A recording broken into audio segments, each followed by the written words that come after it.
আজ কলেজ থেকে আসার পর ভাবলাম অনেক দিন কিছু খাওয়া হয়নি তেমন। তো তারপর এখানে যেমন ভাবনা তেমন কাজ, তো পেঁয়াজ কুচি লঙ্কা কুচির সঙ্গে গাজরও কেটে নিচ্ছিলাম। আর তারপর করেছিলাম ভাত ভাজা। ভাতও অনেকটা পরিমাণ ছিল, তো টমেটোও দিয়েছিলাম। আর খেতে কিন্তু দুর্দান্ত হয়েছিল, সঙ্গে ঝালটা একটু বেশি দিয়েছিলাম, মানে আমার পরিমাণে। তারপর এখানে ফল কেটে নিচ্ছিলাম, মা বাবার সঙ্গে আমিও খেয়ে নিচ্ছিলাম, যেখানে ছিল আপেল, আম, সঙ্গে ছিল লেবু। তো এটা ছিল আমার, মা বাবার খাওয়া হয়ে গেছে। আর তারপর রাত্রির রান্নাটা আমি করব।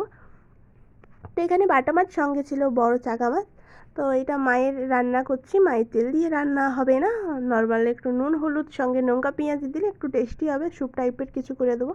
আর এই সাইডে আমার আর বাবার মাছ ভাজার জন্য মাছটা ভেজে রান্না করে চলে গিয়েছিলাম রুমে। তারপর এখানে কুরকুরি খাচ্ছিলাম বসে বসে। তো বাবা যখন এলো তখন চলে গিয়েছিলাম রাত্রির খাবারটা খেতে। এখানে ছিল মাছ ভাজা ভাত, আর ছিল আলু মাখা। তো ভিডিওটা তোমাদের কেমন লাগলো জানি, ভালো লাগলে একটা লাইক করে দিও, টাটা।